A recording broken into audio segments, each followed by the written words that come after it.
Hey there everybody, I got a review of another model kit I built. So this is the Revell 1939 Chevy sedan.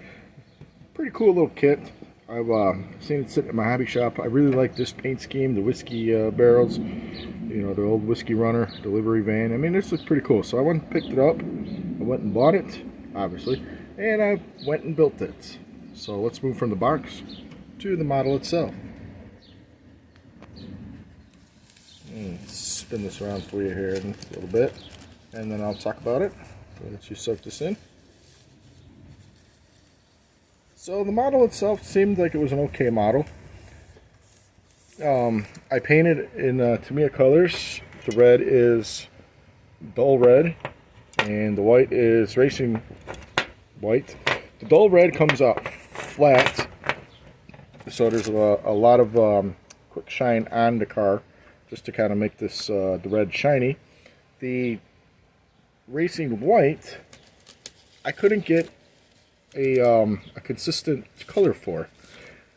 Now I know the racing white should be kind of just like a little bit of off-white, but then when you look at the rest of the body, it little dust there. It has that off-white on the side, and then there's parts where it's just regular white, and yeah, it wasn't very consistent. So, you know, it is what it is. But there's a lot of clear coat on it to make it shiny. That's what you see there. Now the model itself kind of wasn't a bad model. Once again, it was fairly simple. But this is one of these models for me that you could go ahead and build. I'm sure this happens to a lot of us. We can go ahead and build 1,000 models, and they come out really, really nice. And then you get a real nice model kit, and it just comes out looking like garbage. This was that one. Like, chrome trim sucked. The body doesn't want to meet up on everything. The hood doesn't sit right there. I lost part of the paint when I took the masking off. Over here is where the license plate should be. That's this guy here. He just kept falling right off. So I got the black mark on there. The door has hinges to open.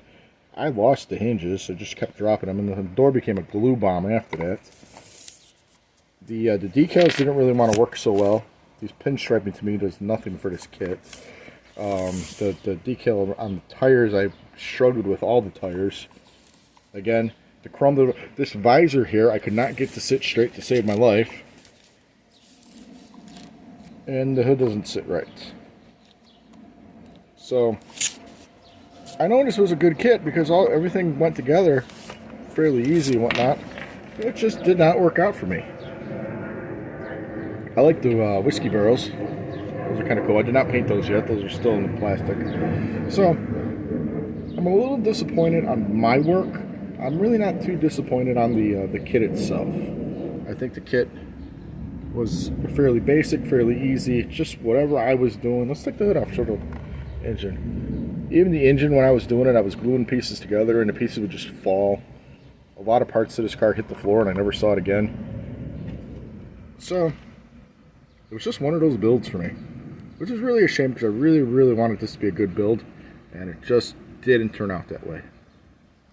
But I built it. I'm showing you what I did.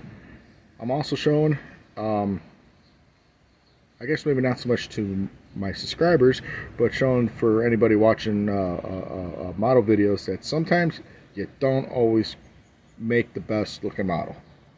So, to not be discouraged and just keep ahead and doing it. So I got a few more on the workbench going right now.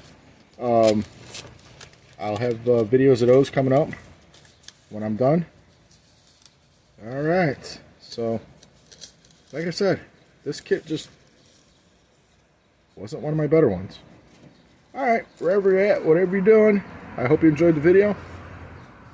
Hit the thumbs up, thumbs down, whatever. Write me. If you're not subscribed, subscribe. Alright, wherever you're at, whatever you're doing, I hope you're doing good. Take care, everybody.